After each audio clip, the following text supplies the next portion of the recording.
Alors, je m'appelle Ouda Dali, j'ai 19 ans. Je viens de Marseille. Enfin, j'ai passé 2 années à Marseille, mais avant ça, j'habitais aux Comores. Là, actuellement, je suis en double licence économie-géographie, donc en première année.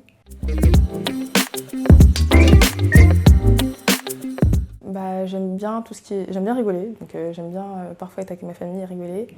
Mais j'ai aussi tout le temps besoin de mon petit coin à moi et être seule. Donc c'est pour ça que je vis seule et que je suis dans le programme maison.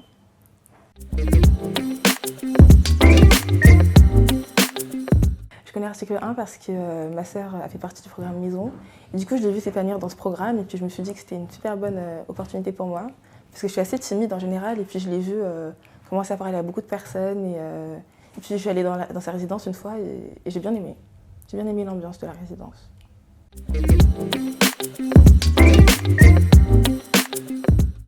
J'ai rejoint le programme après une année du coup à Tours en résidence étudiante. Puis je me suis dit que là c'était l'occasion de mieux connaître mes voisins à travers le programme parce que j'étais en résidence Crous mais c'était vraiment pas pareil que le programme maison parce que là on se connaît beaucoup plus et du coup j'avais besoin de me sentir entourée un peu et de me dire que je connais du monde autour de moi. Et je devais m'installer sur Paris aussi donc c'était l'occasion d'avoir un logement.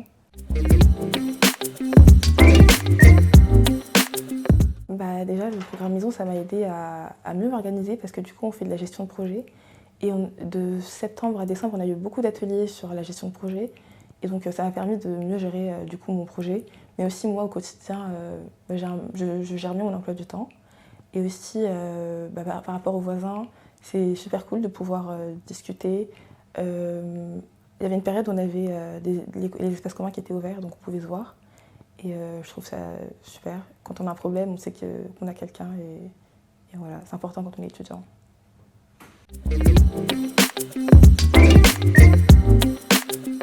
Alors moi j'ai un projet sur l'orientation qui s'appelle Orientation 75 014. On est 4 dessus, donc 4 on vit dans la même résidence. Donc là pour l'instant on a un compte Instagram où on partage des vidéos sur Parcoursup et sur différents types de formations.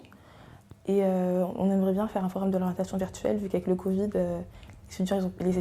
les lycéens n'ont pas de salon d'étudiants. Donc voilà, c'est un peu notre projet.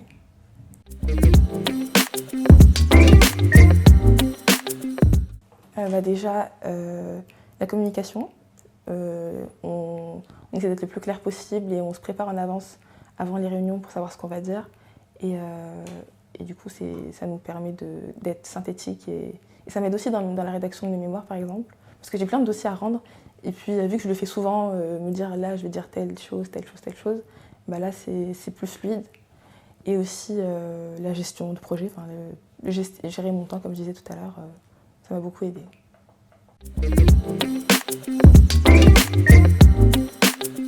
Totalement, oui, parce que moi, mon choix d'orientation, il a été très difficile à faire accepter à ma famille.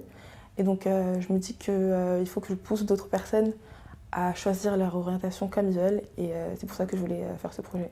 En fait, moi, je suis arrivée à article 1 en voulant à tout prix faire un projet sur l'orientation. Et du coup, quand je suis arrivée, j'en ai parlé et j'ai trouvé d'autres personnes qui étaient intéressées. Donc, on a pu le faire ensemble.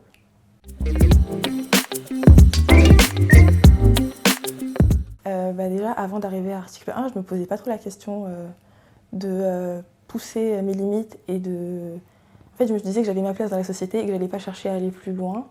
Et depuis que je suis là, je vois beaucoup de personnes autour de moi qui font de super bonnes études et qui ont de grands projets dans la vie. Et puis je me dis que je vais essayer d'aller plus loin que ce que j'imaginais. Donc ça m'a beaucoup aidé, ça m'a aidé à briser un peu les barrières que j'avais en moi.